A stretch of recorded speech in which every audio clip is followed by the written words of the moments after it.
Dam यानी इंसान की सबसे बड़ी जीत, पानी पर काबू पाने की ताकत। लेकिन जरा सोचो, अगर यही जीत एक दिन हमारी सबसे बड़ी हार बन जाए तो क्या ये डैम्स ही हमारी बर्बादी की वजह बनेंगे? आगे बढ़ने से पहले चैनल कॉस्मोस टू कोर को सब्सक्राइब करो, क्योंकि यहां हम दुनिया के रहस्यों को खोलते हैं साइंस के चश्मे से। पानी जीवन की जड़ है। इंसान ने सभ्यता बसाई, खेती की, बिजली बनाई, सब कुछ इसी पानी से। लेकिन इंसान को हमेशा यही डर सताया, अगर पानी भाग गया तो। और तभी बना डैम, एक विशाल दीवार जो प्रकृति को कहती है, रुको भाई, अब मैं तय करूंगा तुम कहां जाओगे। जब पहला डैम बना, इंसान को लगा जैसे वो भगवान बन गया है। अब सूखा नहीं पड़ेगा, बाढ़ नहीं आएगी, बिजली मुफ्त में बनेगी। लेकिन हकीकत, सपने जैसे लगने वाले ये कंक्रीट के पहाड़ धीरे धीरे धरती के दिल पर बोझ डालने लगे।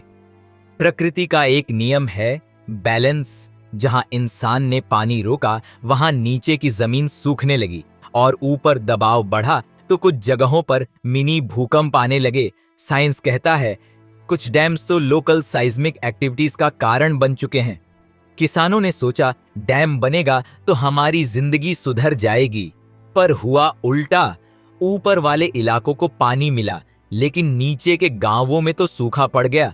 किसान बोले, भाई ये डैम तो वीआईपी है, सिर्फ ऊपर वालों को सर्विस देता है। डैम्स पानी को रोकते हैं, लेकिन नदियां तो बहने के लिए बनी हैं। जब पानी रुकता है तो सेडिमेंट भी रुक जाता है, वही मिट्टी जो खेतों को उपजाऊ बनाती थी। नतीजा, नीचे की जमीन बंजर और नदी का फ्लो कमजोर। हाइड्रो इलेक्ट्रिक पावर को हम ग्रीन एनर्जी कहते हैं, लेकिन जब डैम बनाने के लिए लाखों पेड़ काटे जाते हैं, जानवरों के घर डूब जाते हैं, तो ये कितना ग्रीन है? साइंस कहता है ये है आधा सच और आधा गिल्ट ट्रिप। हजारों एकड़ जंगल पानी में डूब जाते हैं, हाथी, हिरण, बाघ, सबके घर उजड़ जाते हैं। कुछ तो तैर नहीं पाते और वहीं खत्म हो जाते हैं। प्रकृति कहती है तुमने मेरा घर छीना, अब भुगतो। भारत में हर बड़े डैम से हजारों परिवार उजड़ते हैं। किसान, मजदूर, आदिवासी सब कहते हैं विकास के नाम पर हमारी कुर्बानी है। लेकिन आयरन ये कि जिनके लिए ये डैम बने, अक्सर वही लोग इसके शिकार बन जाते हैं। क्या तुम जानते हो, कई बार डैम खुद बाढ़ की वजह बनते हैं। जब ज्यादा बारिश होती है और पानी छोड़ा जाता है तो नीचे के शहरों में हाहाकार मच जाता है। नेचर कहती है तुम मुझे रोकोगे, मैं रास्ता खुद बना लूंगी। वैज्ञानिकों का कहना है डैम्स रीजनल टेम्परेचर और ह्यूमिडिटी को भी बदल देते हैं। कुछ जगहों पर सूखा, कुछ जगहों पर हेवी रेनफॉल, यानी ये कंक्रीट मॉन्स्टर्स खुद क्लाइमेट को डिस्टर्ब करते हैं।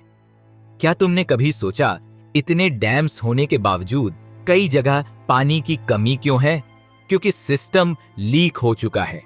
जहां पानी चाहिए वहां पहुंचता ही नहीं, क्योंकि रास्ते में ह्यूमन एरर नाम का डैम है। पहले लोग तालाब बनाते थे, स्टेप वेल्स बनाते थे, जो नेचर के साथ बैलेंस में थे।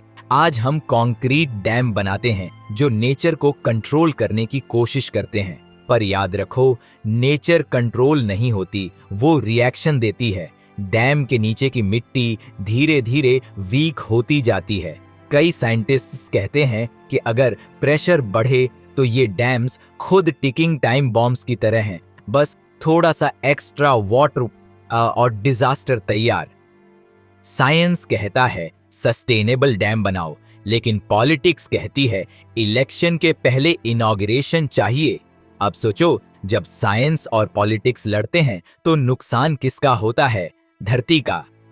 अब वक्त है रीथिंक करने का। Micro dams, smart water channel, reforestation और रेन वाटर हार्वेस्टिंग, यही सस्टेनेबल सॉल्यूशंस हैं। क्योंकि हर चीज का साइज बड़ा होना जरूरी नहीं, कभी कभी छोटा ही ज्यादा समझदार होता है।